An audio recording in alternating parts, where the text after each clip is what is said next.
What's up, everyone? Welcome back to another episode of From Zero, where today we have on a very special local guest from Calgary, a guy that I have so much respect for and a brand that is absolutely crushing it right. We have Connor from Local Laundry, who's going to dive into not just the apparel brand and the importance of branding and culture and how to do that in 2018, but understanding the importance of just getting started, leveraging social media properly in 2018, and diving deep into your brand's voice, the message that you stand for, and creating a brand that withstands the test of time, using community properly, and going deep into how to create Calgary's #1 local apparel brand. Let's introduce you to Connor. Thanks so much for having me, Mike. That was quite the introduction. I can't wait to play that back for my wife and tell her how great I am. Definitely. Hey, man, you've heard it time and time again. So I'm excited. You know, we're both repping the t-shirts. And as some of you guys who've been following my social media will have seen this before, I've done a couple shoots with them. And you need to check out their channel because they do a lot of stuff to get back to the community. But I'm excited to hear kind of start to finish, and we'll dig deeper into about the local brand and about what you guys are doing to now focus on Canada, spreading across the country, things like that. But why don't we go back to your story? We both went to the same university, but I'd like them to know kind of where you came from and how you landed at Apparel before even coming across Local Laundry. Yeah, great question. It's actually kind of funny because this past weekend we had our first fashion show. Nice. I didn't know that.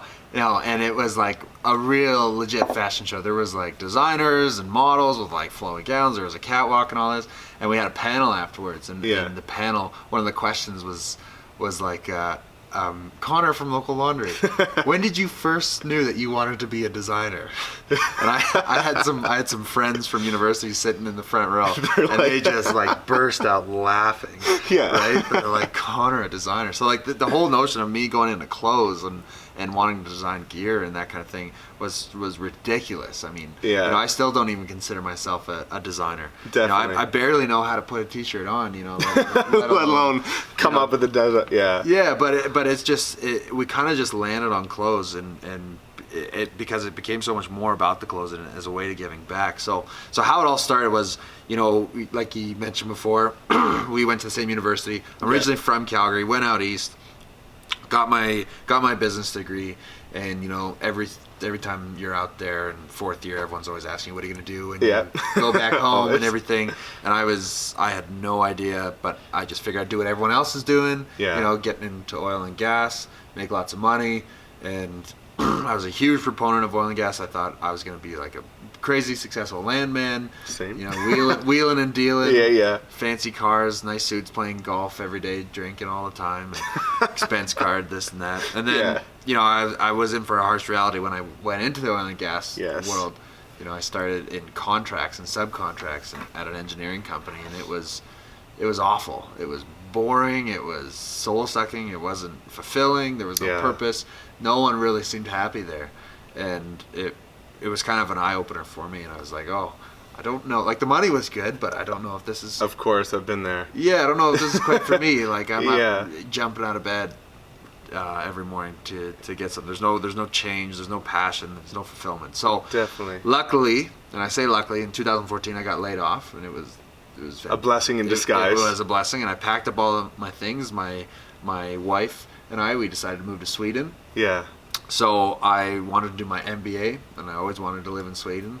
And so we moved there, and it was there that I decided to take the year to really figure out what I want to do. Okay, I'm not going to do oil and gas.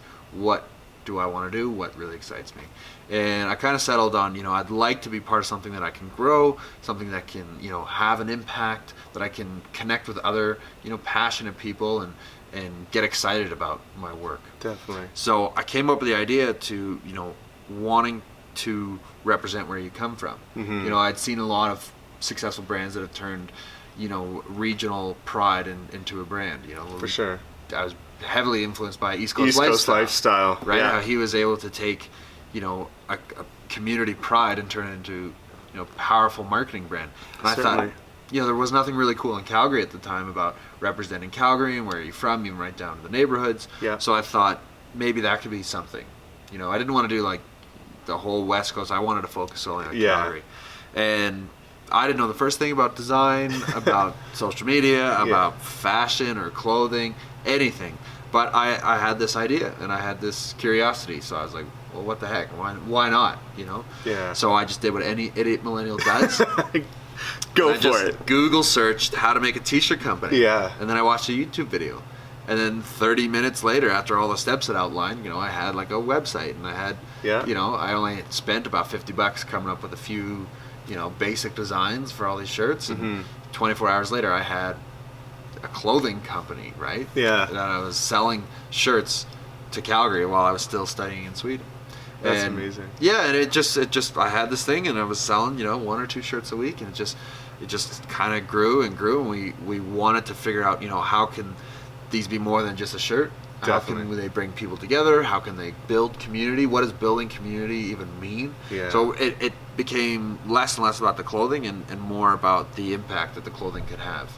Definitely, right. And I was going to say that, you know, local laundry has evolved into much, much more. And I think even just taking a step back, touching on something that you mentioned, for those who don't know much about Calgary, it's kind of exciting to hear that, you know, getting laid off was a blessing in disguise, because I said that to a lot of people when I was an engineer, saying, you know, and they thought I was crazy, the fact that sometimes things like the recession are one of the best things to happen to people, because a lot of the times people get stuck in the trenches of their corporate job, and despite them having a passion about something else, when they're in their comfort zone, they will stay there because they know nothing else. Yeah. And when they get laid off, and for those again who don't know, almost 100,000 people in Calgary got laid off. Our population's 1.3 million, so doing the math, it's crazy. But it forced people to almost follow their passion projects, because, you know, it gave them time to take a step back. They weren't doing the normal. And now you started seeing all these things like food trucks pop up, apparel brands, ice cream shops. It was a really interesting dynamic time where we were so focused on oil and gas for so long that the recession almost became a blessing for so many people. So it was exciting to hear, you know, I didn't even know that was one of the main reasons what got you started in, and the opportunity to take a step back and say, what are you actually passionate about? And I think a lot of people are in that situation where they, you know, they took a degree, they don't want to feel like it was a waste, similar to me in engineering, and, you know, but they're so passionate and they're not getting stoked to get out of bed every day. So that's kind of an exciting thing to hear. But yeah, going back, you know, local laundry is now grown to something that's more about a culture and representing an identity than just a clothing brand, which I think is potentially one of the amazing reasons why you would have wanted to start it. Is, you know, have the apparel represent something larger than just an emblem, right, which you guys have done. So why don't we dive into a bit about, you know, what local laundry has become in terms of community,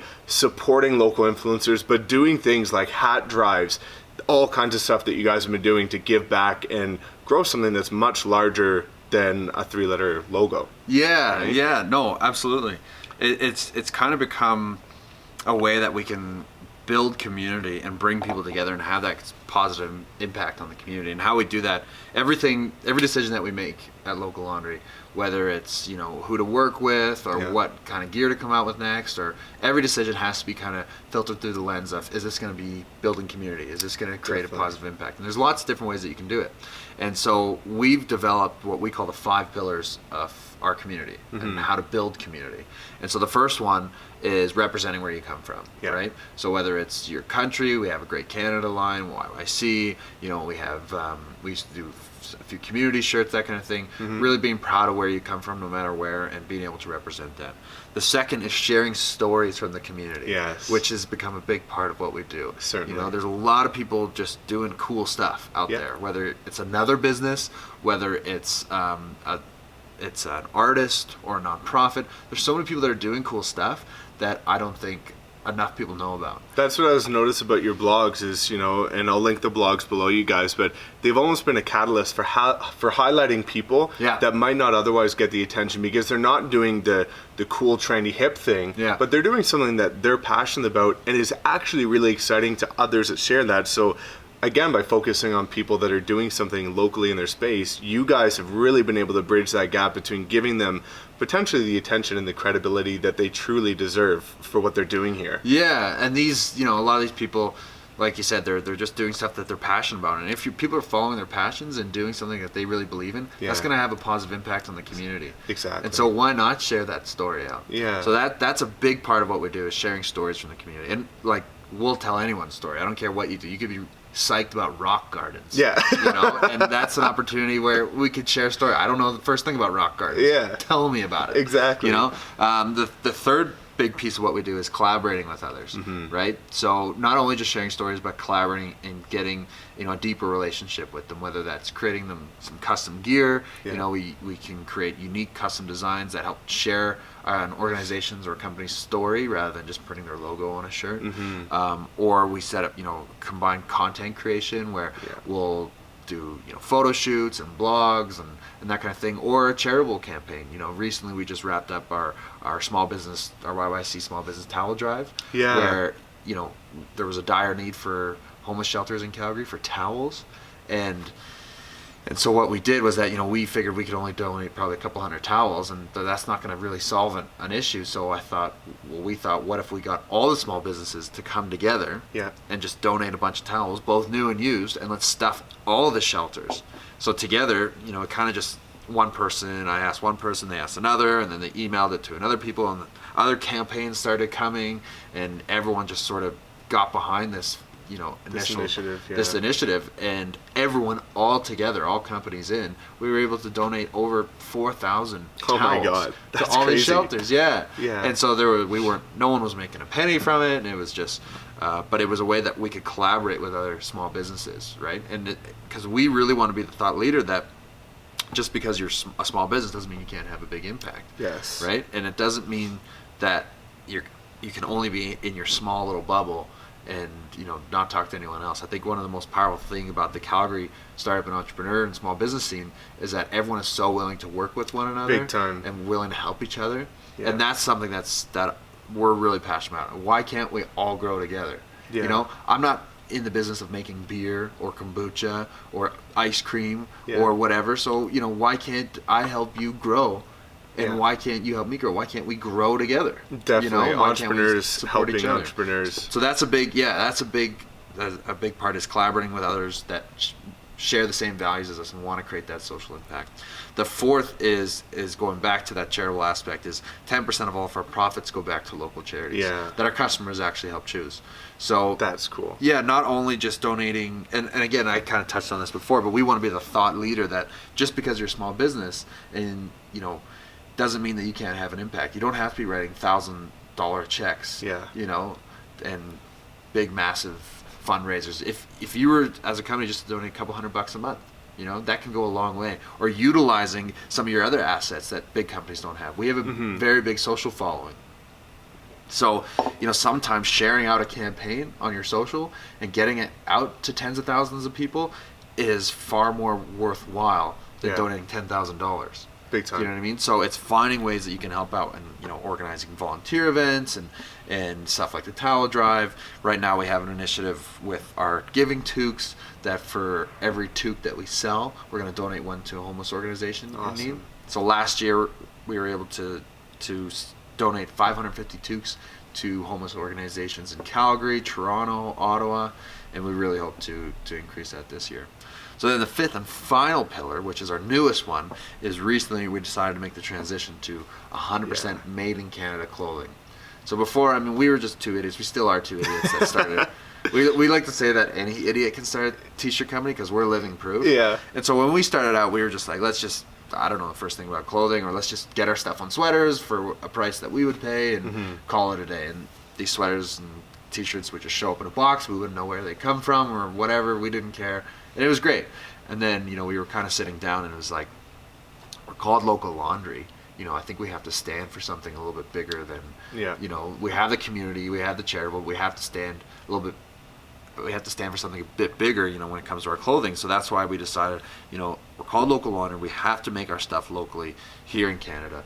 So we made the transition. All of our clothes from now on is 100% made in Canada, no exceptions. Yeah. Whether it's our labels, you know, whether it's our hats or sweaters, anything, all made in Canada. And that's been a huge benefit to us. And the quality has gone up. Our prices have gone up a little bit, but I think people are starting to understand, you know, that if you want to support Canadian manufacturing, that you're going to have to pay a little bit more. Yeah.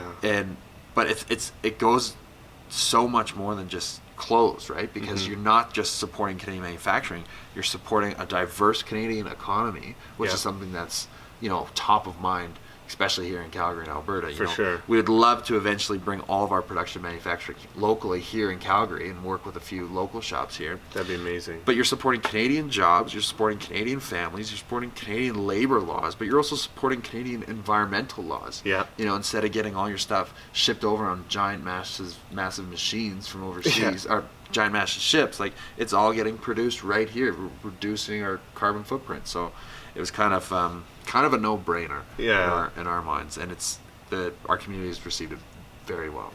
I think it's amazing, just taking a step back and touching on a few things that you mentioned, I love that you guys involve people because, reading different books about millennials and things like that, one of the biggest things that they appreciate and respect is involvement in company decisions, and to know that local companies are actually taking into consideration, even as small as deciding which charity you guys decide to partner with, that's impactful, knowing that you guys are local, but you're also listening to what other people are saying. You're not just pushing out content and pushing out clothing and pushing out what you guys want to see. You're actually taking into consideration what the consumers want to see. And I think that's a big message for other people, that regardless of what industry you're in, is to take into account the feedback from other people and let them help have a strong way in the decisions that are made.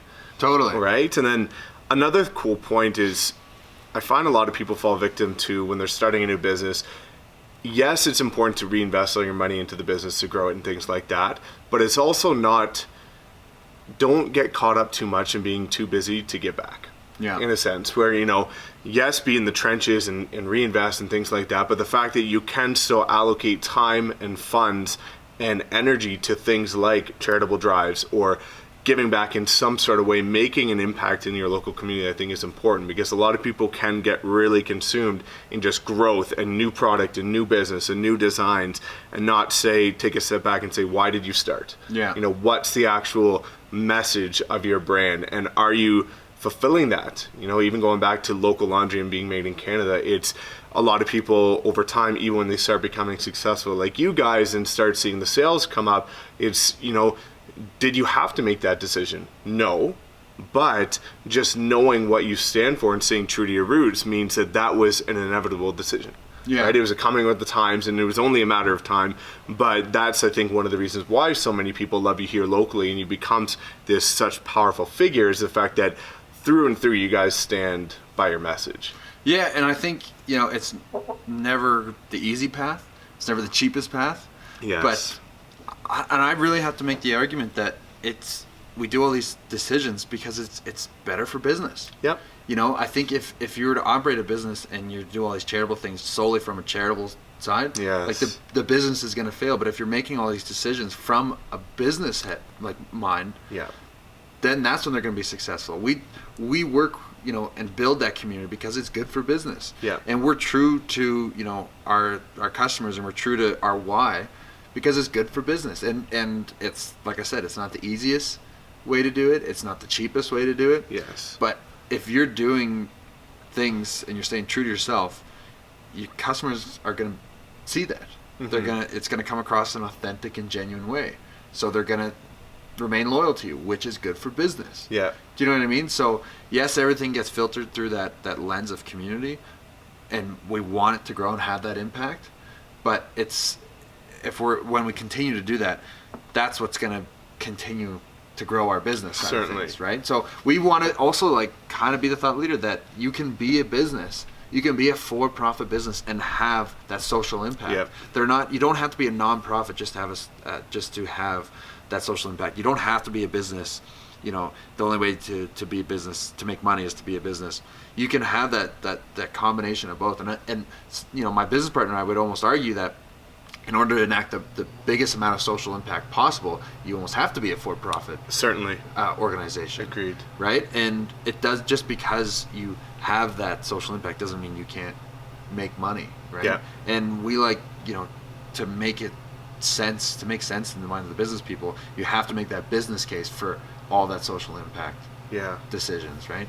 And that's been huge for us, you know. Definitely. Like going to the Made in Canada route, you know, that was the right decision. It's been harder to deal with manufacturers because there's just so few of them left. It's been more expensive. Yep. You know, it's been a clunky transition, but we're building our brand roots. We're building our organizational value. We're staying true to ourselves, right? And people are going to be able to see that, and they're going to notice that when they go and they buy a sweater from us compared to whoever else. They're going to look at that label and they're going to feel differently about our sweater because it's made in Canada and they're supporting, you know, a diverse Canadian economy, Canadian jobs, and that in the long run is going to be better for business. Yeah, I think it's amazing. You know, you guys, in my mind, are kind of the epitome of modern day branding. You know, you guys have created not only a powerful brand and something that is instilled in almost every local person here in Calgary's mind when they see it, but, you know, your roots are there. You guys have taken into consideration the things like Canada. And I think because you focus on community and giving back and highlighting people, and,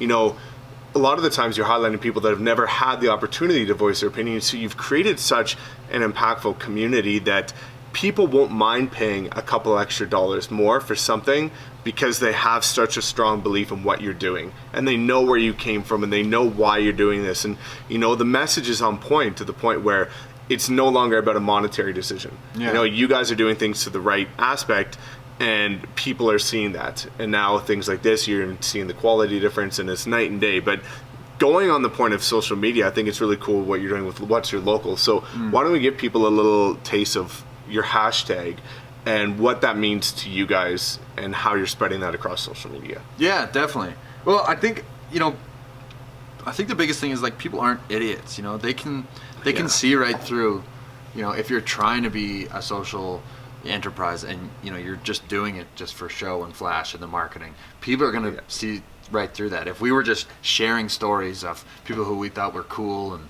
you know, just sharing stories for the sake of sharing stories, people would see right through that. But because we're sharing real, authentic people, I mean, our models, you know, are rarely real models. They're every regular day people. They're not the moody, good-looking people, you know, that big time. I know. That spam your and social they charge media. at the ass, and It's just regular people, and we want to share their stories, and people can see that. So if you're doing it in an authentic and genuine way, people are going to notice. But if you try to pull the wool over their eyes, I don't care what it is. If it's a storytelling, if you know, Canadian-made products, like, they'll see through your bullshit, and it'll come back to haunt you. So you have to be doing it in an authentic way. And What's Your Local is really about showcasing, you know, who else do you support in the local community? Who else do you love that is having that positive impact on the community? Whether it's another clothing brand, whether it's a coffee shop, whether it's a brewery, you know, what else makes up that local community of yours? Definitely. You know, and you know, maybe it's an artist, a fantastic mural artist that you walk by on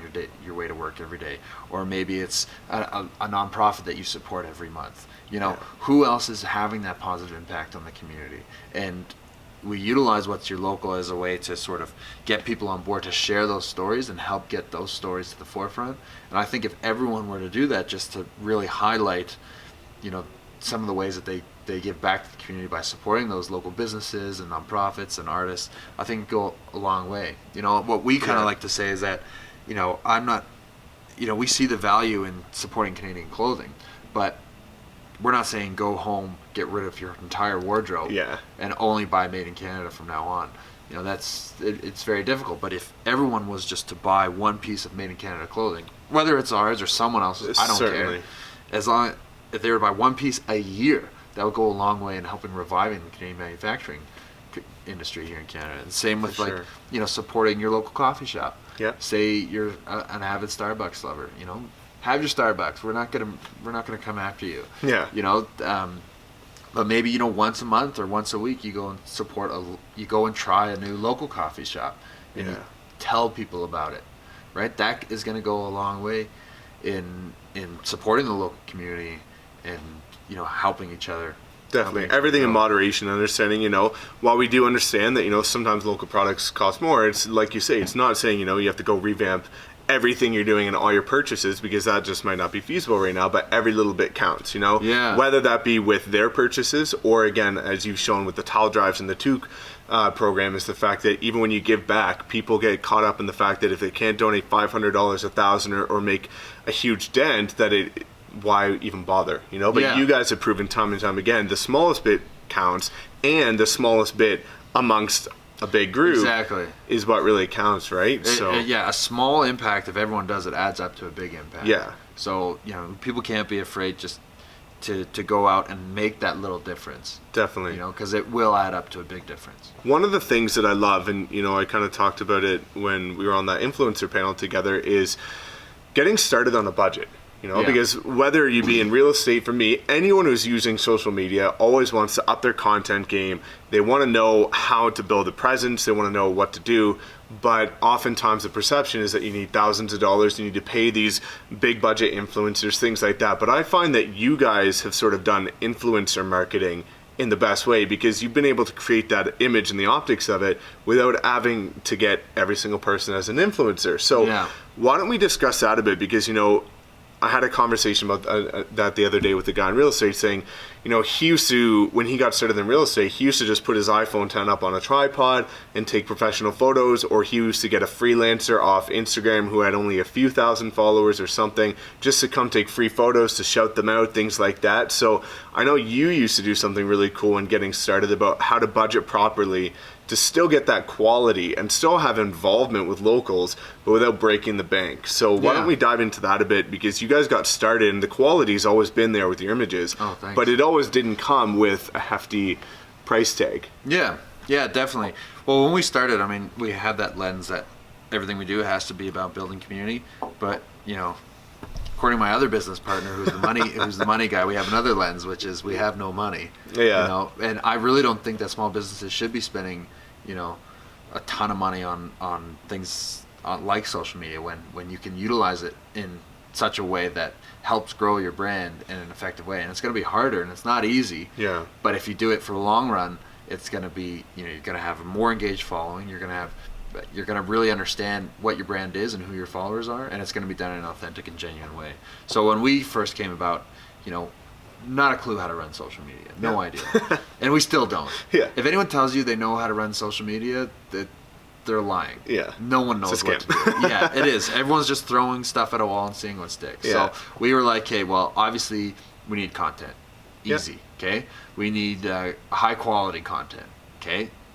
Makes sense. And we need consistent high quality content. Well, we're not photographers, we're not, you know, fashionistas, we don't have any of this. So we went out and we priced a few photographers, and, you know, like you said, they cost an arm and a leg. Yep. So what we wanted to do is we went out and found amateur photographers, people that, you know, have a day job, that work all day. All they do is daydream about going out and shooting, right, with their camera, whether it's in the mountains, you know, in the evenings, in the weekends. They just love shooting, and their quality of work is good, is really good. But like you said, maybe they only have a few hundred followers, right? Maybe they're just getting into it, or they're just starting, or maybe they've been doing it a while and no one's noticed them. So we go out and find those photographers, and they're really easy to find through like hashtags. And, Certainly. You know, you just got to find someone with consistent high quality. And you just reach out to them. We would reach out to them and say, hey, listen, love your work. We have no money, but we'd love to work with you somehow. You know, if you were to do a photo shoot with us, we'd give you a free sweater. You know, we'll help share your story. And a lot of photographers were like, no, you know, I charge money, you know, screw you guys. And that's fine. You got to be ready for that. But then we'd get a few here and there that are like, yeah, absolutely. And these are people that, you know, have never worked with businesses before. No one's ever seen their work before. And they've just been quietly going out on their own and posting stuff. So now someone actually wants to work with them. They're really excited. Yeah. And it's a great opportunity for them. And so we would get the photographer, we'd lock down the photographer, and then, okay, now we need a place to go shoot, right? We need a location. Well, instead of just going to a park or to the mountains, why don't we use a location that has an Instagram account? Yeah. So we'd find another small business, whether it's a fitness studio, a coffee shop, you know, whether it's, you know, a house construction company that has a new show home or whatever. Yep. Find a location with an Instagram account. So now we have a location. Now we set a date. We have can a date. tag them. Yeah. So after that, now we got to find models, right? People that are going to be in the photos, because people aren't going to look at photos of me, you know, all day in, day out. Yeah. So we go out and find other people that, you know, had a cool story to share, whether they were bloggers or whether they, you know, were artists or, you know, musicians or whatever. As long as they had an Instagram account, they were our models. Yeah. And we would get them at the business, we'd put them in sweaters, we'd get the photographer there, and at the end of the day, we all had this content that we could all share out. So this one piece of content, 1 or 2 photos, is getting shared out across 5 different accounts. Yeah. Right? And we're all telling each other stories. Hey, check it out. This is, Dave, the photographer. Anyone that's a model, right? If you got an Instagram account, you qualify as a model. Exactly. Pretty much. But when you're doing that, you're not just showcasing, hey, look at all these great, beautiful people that we found. Put them in our clothes, and this is how beautiful you can look. It's like, no, look at this incredible story. Look what this amazing thing this person is doing. Whether it's an artist, a blogger, another small business, check out their story. This is their story. This is the impact they're creating on the community. This is how you can support them. And they just happen to be wearing our clothes. And a lot of our photos, you'll notice I always tell the photographer, don't make it look like, don't make our clothes don't make our clothes the forefront of the picture. Yeah. Right? Don't make them the entire, the subject of the photo. The subject is the person. Yeah. The subject is the location. If maybe half of our sweater is covered and you can only see one thing, that's fine. I don't care. Yeah. Right? The focus, that's the word I was looking Yeah. for. The focus should always be on the person Yeah. or the location, because that's the story we're trying to tell. We just want our clothes just to happen to be in the shot, right? Yeah. And we don't want our clothes to be the focus. If you put the focus on telling other people's stories, right, you're really telling your story, right? And focus on telling the stories of people that really fit your brand and fit your community. And for us, it's anyone who wants to build a community, create that positive social impact in their own unique way. Definitely, and you guys have embodied the collaboration aspect of sharing and understanding that, these up and coming businesses, if they have a new location and you can share there, they're more than excited to share your content because they need content too. Exactly. And they're almost thrilled the fact that you've just given them a professional piece of content for them to share, and they're up and coming, so they're on a tight budget too. So by leveraging and sharing what you guys have kind of niched yourself into is powerful, especially for the others involved. But one thing that I want to say to all the viewers is the fact that you mentioned when you reach out to the photographers is that you give them something. Because I found a lot of people, and I got asked this on stage a couple weeks ago, is, how do I reach out to a local laundry and say, they want almost your exposure, but they don't provide anything to them. So I think it's important to say, it is important to reach out and ask and go find people, but have something to give, right? Whether it be, again, like you mentioned, tagging them, sharing their story, things like that, or giving them a piece of swag, or anything, but don't just ask, because a lot of people get caught up in asking and asking and asking and me, and not understanding what's in it for them. Right. And you have to be, sharing and collaborating and understanding that these are people too, and this is how they make money. And if it can't be money, what is it going to be? Is it going to be exposure? Is it going to be something cool? Understanding that there has to be some sort of value for everyone involved. Exactly. It's all about growing together, and it's all about, how can we help each other all grow? And it's actually a really great point. I'm glad you brought it up. We get a ton of requests now from anyone and everyone. A lot of photographers reach out to us. Hey, I'm a fantastic photographer. I'd love to work with you. Just send me some gear and I'll take a bunch of photos for you, right? And that's really tough to do because we have no existing relationship with them. I don't know, I could see their work. It's good, but, I don't know if that's going to be a worthwhile investment. So what we like to say is that before we invest in someone, we like them to invest in us. Big time. Right? So go on our website, buy something that's on sale, that's 50% off, and snap a picture of it, right? Yeah. And share it out. Like, support. We can't support you until you support us. Exactly. Right? And once you buy, we have stuff on, 50% off that, like $17.50, on our site. That's nothing. You buy that, take a couple pictures, post it, we'll share it out. Now we're like, hey, this is really good quality. They have a really cool story. They're in a place maybe where we can't get to. Yeah. Now we'll be more open to sending gear. The other thing that we get all the time is we get silent auction item requests. Yeah. All the time. Every day. I never even thought of that. Every day. If you're a product-based company, you're getting inundated with thousands of emails from, hockey moms to, United Way drives and all this. And that's a big part of how we give back. We love to support silent auction, the fundraisers and all that. So, and we give a lot. Yeah. But it's like you're getting so many requests. How do you decide? How do you filter it? So now what we filter is, we'd love to support you. Are you a supporter of local owner? Are you a customer? Have you bought anything in the past? Yeah. If you're a customer of ours, if you're a partner of local owners, we'll go to end of the world for you.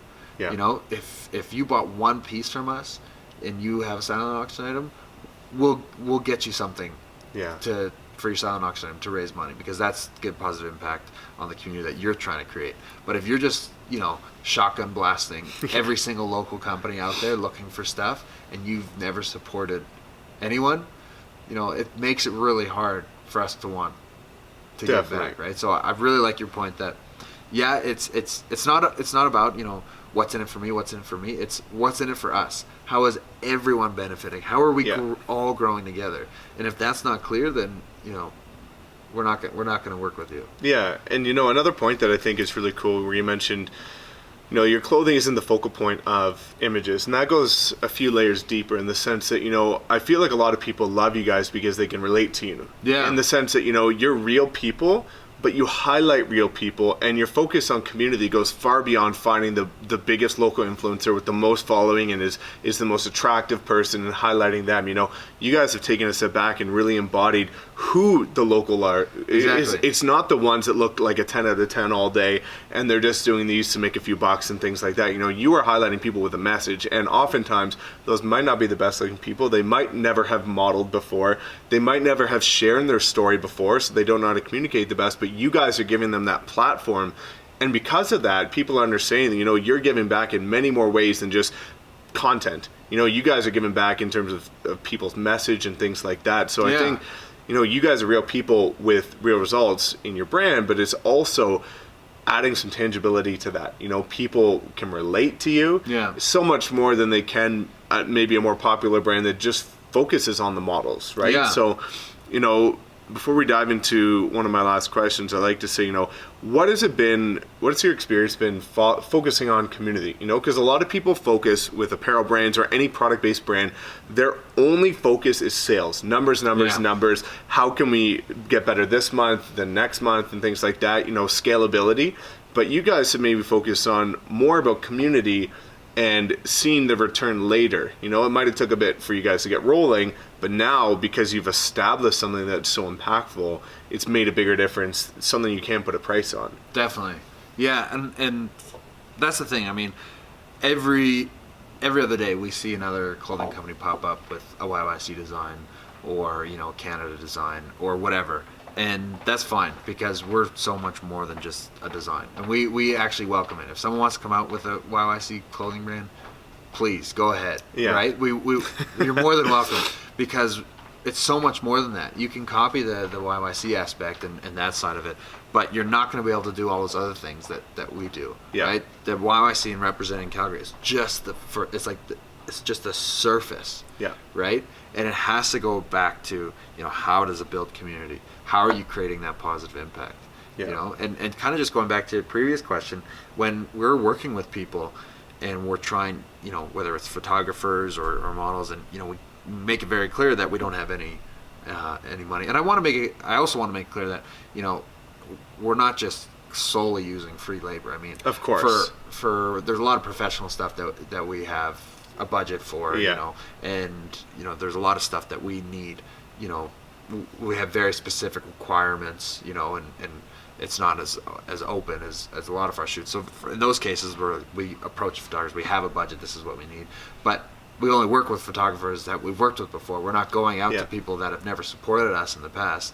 And we want to get all the photographers and all the models and everything to a point where, you know, you support us now and we'll support you, and let's grow together. And we want to get them to the point where now they can charge X amount of dollars, and now they're getting paying gigs. We've worked with photographers that started as hobbyists, and now they've left their job, and this is their full-time job, right? And it started with us, and that's really cool to be a part of. Yeah, that's powerful. And it's, you know, so when we do have a budget for something very specific, we have, you know, a ton of photographers that we've worked with that we know that we want to then support and give back. So I always like to make it clear that it's not about just us just penny pinching, you know, us using as much free labor as we can. But the thing is when we do work with people, it's we always say, like, you know, we're going to use you to help us grow, and by telling your story, like, you make sure to use us. Yeah. You know, not just about getting the free sweater or whatever, but like you make sure we've grown a pretty massive following. Use us to get your story across. What do you want us to share out? How can we help grow you utilizing this asset that we have, right? And that's, a lot of time nonprofits or charitable organizations or people just starting out. Yeah. That's worth it for them. So, kind of going back to your that was kind of a tangent, but going back to your question about building the community. It's literally everything. Yeah. We're not a clothing company. We're a community company, right? I love that message. Yeah, we don't make clothes, we make community, and that's like the clothes are just the vehicle. Exactly. These are your catalysts for conveying your community's message. Yeah, the most important thing is getting the message out there, donating back, giving our time, helping when certain organizations are in need, and supporting that local community. And I mean, the clothes are a very big part of it, but they're not the be all end all. Yeah. Right? They're just a vehicle to help create that positive impact. And I think that's one of the reasons why you guys have been growing so much, and you're a sustainable business now, in the sense that this isn't all you guys have. You guys are layers deeper than this piece of clothing, because at the end of the day, people can go buy any piece of clothing, but because you have such an authentic message and you focus on the passion of your community and things like that, people now embrace your message to the point that they feel something when they rep it. Like I feel proud when I go and I wear this shirt and people acknowledge it, and people now are seeing these, so they almost feel like now even if they haven't been featured, they're a part of something. And that's really about it. You have to invite people in. Yes. You have to invite people in to be the hero in their own story. Exactly. Right? People want to help support. Yeah. People want to be engaged, right? Yeah. And if you have to give them the opportunity for that, whether it's a photo shoot or whether it's you're running a cool fundraiser will help support. You have to invite people in and allow them to take part in your brand. Yeah. Right. And that's the part that people want to feel a part of something bigger than just themselves. Big time. And millennials, going forward in business, this is such a powerful message for any industry. It's the fact that you guys have embodied the fact that they want to be involved, and you take that in consideration. They want to feel a part of something that they can make an impact in, which is some of the stories you guys share, things like that. And when there's a bigger message, that's when something can truly grow. Totally. And they're feeling a part of something, and you guys have truly embraced that, which is, I think, exciting. And maybe we were going to make this a bit of a specific clothing related question, but I think it goes deeper than that after hearing what you said earlier. Is, instead of talking about how to start a clothing brand, why don't we talk about just the importance of getting started? Totally. In the sense that, listen to Connor's story, you were in Sweden and you decided to just get started. You made a Google search. You spent $50 to get it rolling. And I think, as an entrepreneur is one of the biggest buzzwords right now, if you will, and everyone wants to be an entrepreneur, but so many people are taken back by the perceived upfront costs of getting started, right, or how it's a behemoth to go reach out to people and you're gonna have to pay for this and do that. What's your advice to someone that has an idea of any sort and the matter of just executing and doing? Yeah I think about it a lot of the time, and my biggest piece of advice is just shut up. Yeah. And go do it, right? Just shut up and do it, because a lot of the times, if people have this idea that they want to start a business, they want to become an entrepreneur, and I think it's fantastic. I think it's great. Yeah. But a lot of people kind of get stuck in the ideas phase. Yeah. And I did too. I had a lot of ideas before I landed on local laundry. Yeah. And you get protective of your ideas. Yeah. You don't want to share them because you're afraid someone's going to steal your idea. Exactly. And like you can't be like that. Share your ideas out. Get feedback. Yes. And get people to tear it apart. I utilize Reddit a lot of the time. Reddit is a fantastic business tool to test ideas. Yeah. Because Reddit is sometimes filled with like the meanest, the trolls who are just waiting. Yeah. So if you throw a business idea out there, they'll tell you. And if like half of them think it's a good idea, it might be a good idea. Yeah. But like, be ready for your friends and family to to poo-poo all over it, and that's fine. So you have to share your idea out, but keep in mind that ideas are cheap. Yes. Right? I got 1,000 ideas I could share with you right now. Yeah. They're so cheap. The only thing that matters about ideas is actually executing on them. So I like to say, like, shut up, stop talking about your ideas, right? It's good to talk about them initially, but stop talking and go actually do them. You know, I've met a lot of people that want to be entrepreneurs. They had fantastic ideas, much better ideas than local laundry. Yeah. And they just talk about it and plan it and research. Yeah. And, you know, 9 months later, I'm like, hey, how's that sweet business idea that you came up with? And they're like, oh, it's not ready. Yeah. It's almost there. Exactly. And they have the perfect business plan and cash flow analysis. But I'm just like, that's great, but get started. Yeah. You know, and because once you get started, that's when things start to get ready, and that's when you're going to realize the gaps in the market. You'll learn along the way. You're going to learn along the way. You know, the Reid Hoffman, the founder of LinkedIn, has a phenomenal saying that I share with everyone, that if you're not absolutely 100% embarrassed by your initial product, like, you've waited too long. You're never going to have the perfect product. When we first launched Local Laundry, like, you go back, the designs were horrible. They were horrible. I used a website called Hipster Logo Generator. That's awesome. Right? And that's how I came up with a lot of the community designs. And people saw through that right away. I got torn to shreds on Reddit. Yeah. And I was like, oh, okay, well, I better not use this website. I better get real artists to do the designs. And so I just say, like, stop, like, shut up, and just do it. But you have to do it in a cost-effective way. Yes. I mean, and luckily technology has really allowed us to do that now. You know, even 5, 6, 7 years ago, if you want to start a t-shirt company, you had to go out and buy 200 t-shirts. Yeah. Right? And you had to sit there, you had to invest in that, and you had to hawk them. So I like to say, like, start right now, shut up and do it, but do it for less than $100. Yeah. I don't care what you're making. If it's a good enough idea, you can make it for less than $100. Use Fiverr, Alibaba, like, whatever, anything. Whatever. And like $100, that's a hobby. Yeah. Right? You couple of nights out at the bar will quickly add up to $100. So easily. Don't go out for 2-3 weeks and save up $100. Yeah. You know, and we were able to utilize, when we built it, instead of investing in a ton of shirts, we were able to utilize automation and drop shipping. Yeah. And so, that's how we stumbled upon the YYC design. Was that I really thought the Calgary community shirts was going to be the way to go. Yeah. Right? Killarney, 17th Ave, Inglewood, and I made all these great shirts, and I came up with the YYC design just as, like, an afterthought. And the community shirts, they did okay, but the YYC design really took off.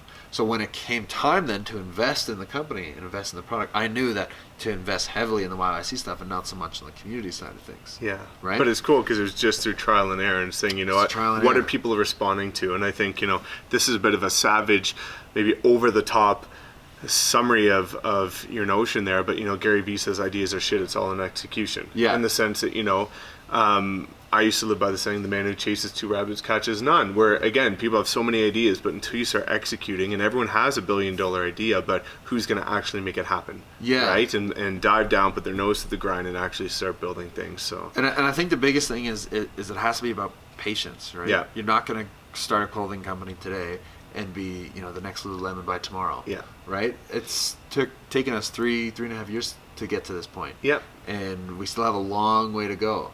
And so I think being patient, invested in the long-term vision. Yeah, and not, make the first goal to sell a single shirt or single product, right? And then do that, make it a goal to sell one a week, right? Exactly. And grow from there. So if you don't have the patience, it's never going to go. But I like to say, especially, I built this business while I was still working full-time. My business partner is still full-time with his other job.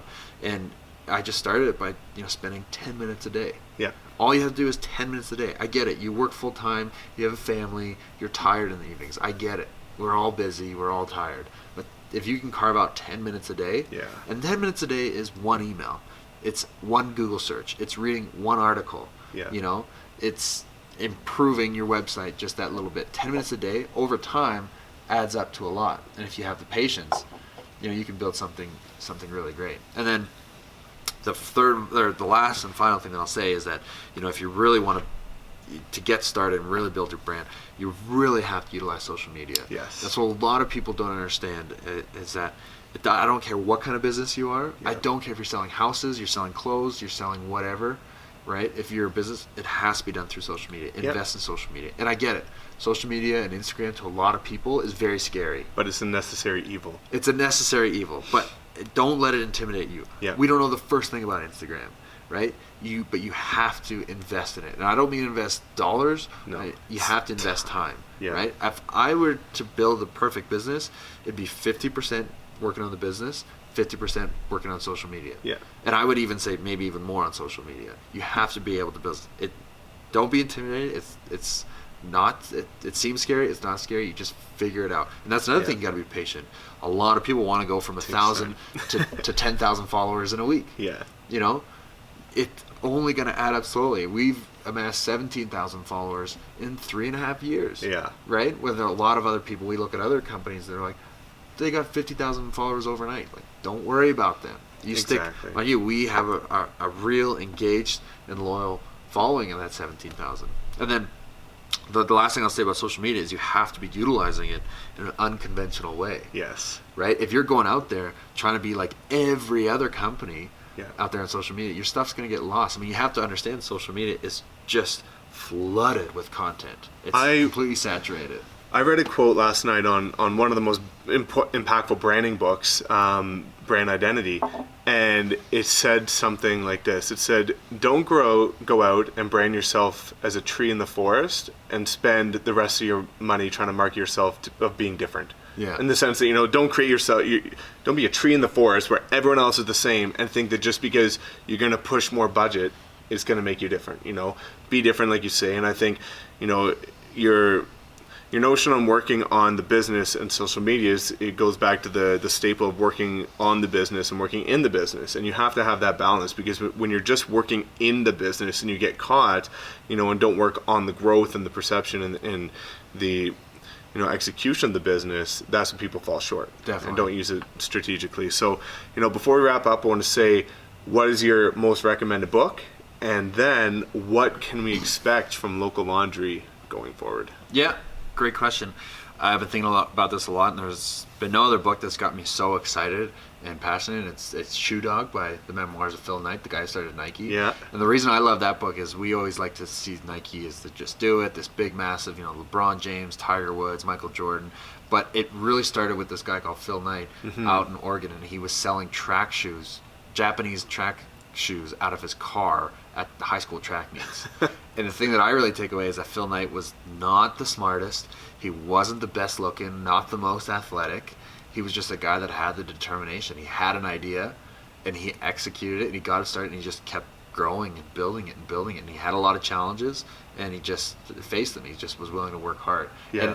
And no book has gotten me so excited about, what I'm trying to build and what we're trying to build. Yeah. And as Shoe Dog, it's a great story, because we just see Nike as Nike is now. Yeah. No one sees it as back in the 60s, some little nerd selling Japanese shoes at a high school track meet out of his car. So that's definitely the big one for me. And then in terms of like Local Laundry and what we're doing next, I think it's just really doubling down on this Canadian-made manufacturing. We're gonna come out with a lot more Canadian products, a lot of custom, cut and sew products that are going to be unique to Local Laundry that we're really excited about. And also, we're always collaborating with Custom Unique Gear to share other organizations' stories through clothing, where we don't do logos, don't do company names. We're not going to do YYC with, with a kombucha bottle or anything like that. It's coming out with designs on Canadian-made clothes that's designed by local artists that share a story that people will actually want to wear first. So we have a couple of really cool collaborations coming out soon. That's awesome, man. And if you guys don't know, they do a really cool thing where they do custom clothing, and kind of as you alluded to, a lot of the times if they go to a spin studio and you see a custom spin studio, they'll just have their logo with the name. But what you guys do really cool is you have found a way to convey the culture and the brand of that studio without being logo plastered. In the sense that you have local artists and they create something that if you see it excites conversation. They have no idea what business it is, but they know kind of the vibe of that business. And I think that's so sick what you guys are doing, man. So yeah, man, Connor, it's so awesome to have you guys on. And guys, as you can see from this message, it's a story of just getting started, focusing on what truly matters, which is your brand's message, the voice, the culture, the community, and understanding that it's just about getting started, and giving back is important. These guys have done such an amazing job about it. So I'm going to link all of Connor's and Local Laundry's links below, as well as the book. check out their blog. Some of the messages are absolutely amazing, and I think that if you guys go check out their website and see what they're doing, and their Instagram account, which is absolutely stunning, by the way, it's really going to give you guys some insight on how to brand yourself in 2018 and going forward using the latest and greatest technologies, but in an authentic way that stays true to your brand message. So again, Connor, thank you so much for coming on, man. Thanks for having me. I had an absolute blast. It's awesome, guys. So there you have it, guys. Please make sure to check out the links below. Reach out to Connor if you have any questions, and we will see you on the next episode. Cheers. All right, everyone, so there you have it. I hope you were able to take something impactful away from this interview that you're going to be able to apply to your own life.